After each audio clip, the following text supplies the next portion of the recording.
नमस्कार, आप देख रहे हैं ग्रहवाणी और मैं हूं आपके साथ दोस्तों मेघा शंकर। और आज हम बात करने वाले हैं एक ऐसे महत्वपूर्ण ग्रह गोचर की जो अगले 24 घंटे में कई लोगों की किस्मत बदल सकता है। जी हां, 14 अप्रैल 2026 की सुबह 9:32 पर ग्रहों के राजा सूर्य देव अपनी उच्च राशि मेष में प्रवेश करने जा रहे हैं और ये गोचर 15 मई तक का रहेगा। अब सवाल ये है कि आखिर ये सूर्य का मेष राशि में जाना इतना खास क्यों होता है।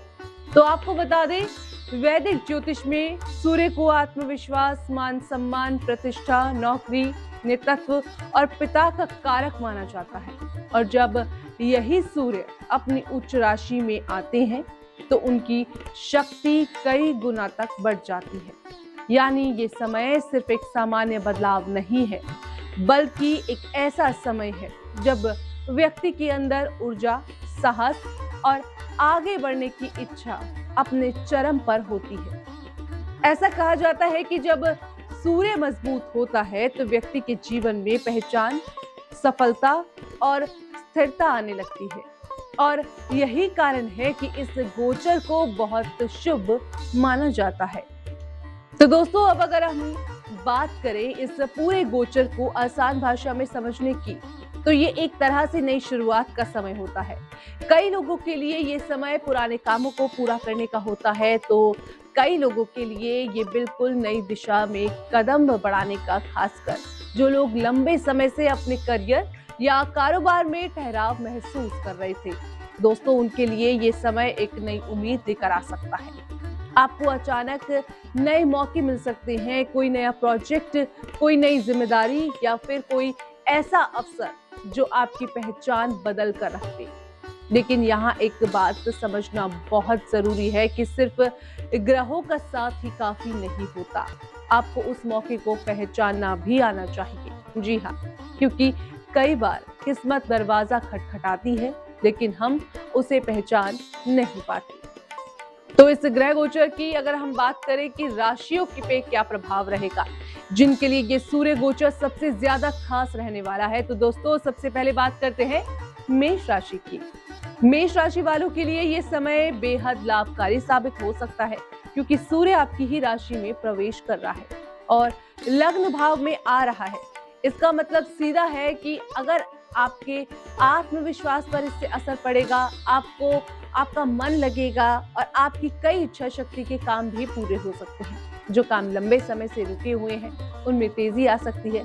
नौकरी करने वालों को नए अवसर मिल सकते हैं, प्रमोशन के योग बन सकते हैं और जो लोग व्यापार करते हैं उनके लिए विस्तार का समय आ सकता है। समाज में आपकी पहचान बढ़ेगी, लोग आपकी बातों को महत्व देने लगेंगे, जो सबसे महत्वपूर्ण है। लेकिन यहाँ एक छोटी सी सावधानी भी बहुत जरूरी है। जी हाँ, क्योंकि जहाँ आत्मविश्वास बढ़ता है वहीं अहंकार भी बढ़ सकता है। इसलिए दोस्तों, इस समय विनम्रता बनाए रखना बहुत जरूरी है। तो दोस्तों, अब इस ग्रह गोचर में दूसरी राशि आती है सिंह राशि। जी हाँ, सिंह राशि के स्वामी स्वयं सूर्य देव है, इसलिए ये ग्रह गोचर आपके लिए और भी खास हो जाता है। इस समय सूर्य आपके भाग्य स्थान में प्रवेश कर रहे हैं, जिसका मतलब है कि आपको किस्मत का पूरा साथ मिल सकता है। जो काम अब तक अटके हुए थे वे अचानक बनने लग सकते हैं।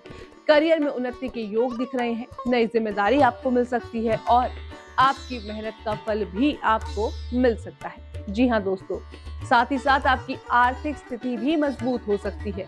इस दौरान यात्रा के योग बन सकते हैं, खासकर धार्मिक या आध्यात्मिक यात्राएं आपको अपने गुरु, मेंटोर या वरिष्ठों का सहयोग भी आपको दिला सकती है, जो आपके लिए रास्ता आसान बना सकता है। तो दोस्तों, यानी कि कुल मिलाकर ये समय आपके लिए भाग्य के साथ का समय है, लेकिन फिर भी मेहनत और निरंतरता बनाए रखना बहुत जरूरी है।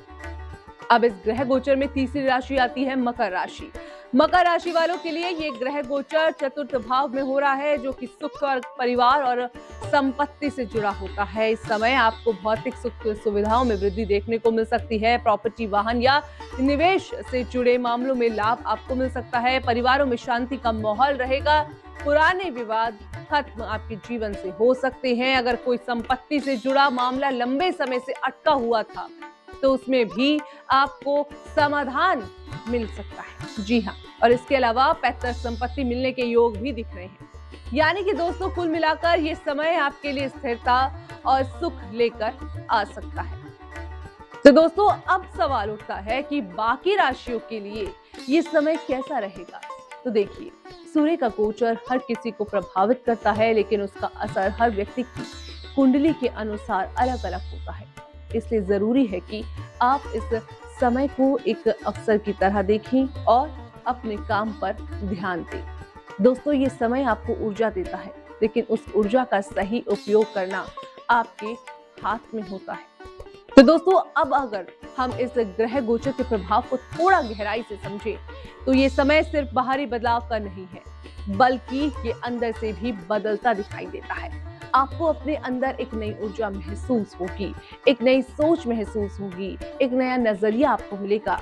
आपको लगेगा कि आप कुछ बड़ा कर सकते हैं, लेकिन यहाँ सबसे जरूरी चीज है संतुलन। जी हाँ, क्योंकि अगर आपने इस ऊर्जा को सही दिशा में लगाया तो ये आपको सफलता भी दिलाएगा, और अगर आप बहक गए तो यही ऊर्जा आपको गलत दिशा में भी ले जा सकती है। तो दोस्तों अब बात करते हैं इस समय आपको क्या करना चाहिए।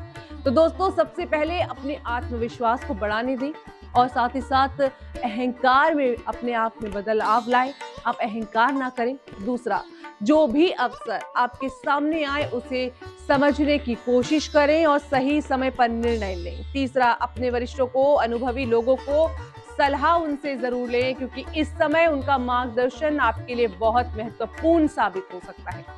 और सबसे जरूरी बात, अपने लक्ष्य पर ध्यान बनाए रखें। ये आपके लिए सबसे ज्यादा जरूरी है। कहीं अपने गलत कामों में भटकाव ना महसूस करें। तो दोस्तों अब बात करते हैं आज के अंतिम सुविचार की। जब समय आपका साथ देने लगे तो रुकिए मत, क्योंकि वही समय आपकी पहचान बनने का सबसे बड़ा मौका होता है। लेकिन याद रखिए, सफलता सिर्फ किस्मत से नहीं मिलती, सही समय पर सही निर्णय लेने से ही मिलती है। तो दोस्तों अंत में बस इतना ही कहेंगे कि सूर्य का ये गोचर एक नई शुरुआत का संकेत दे आपके जीवन में। ये समय आपको आगे बढ़ाने का मौका दे रहा है। अब ये आप पर निर्भर करता है कि आप इस मौके को पहचानते हैं या नहीं। अगर आप सही दिशा में कदम बढ़ाते हैं तो यकीन मानिए ये समय आपके जीवन का टर्निंग पॉइंट बन सकता है। तो दोस्तों ये था आज का विशेष विश्लेषण, सूर्य गोचर का पूरा प्रभाव। अगर आप भी मेष, सिंह या मकर राशि में से हैं तो ये समय आपके लिए खास हो सकता है, लेकिन घबराने की जरूरत नहीं है दोस्तों, क्योंकि सही जानकारी और सही सोच ही सबसे बड़ी ताकत होती है। आप देख रहे थे ग्रहवाणी, मैं हूं आपके साथ मेघा शंकर। मिलेंगे कल इसी समय। नमस्कार।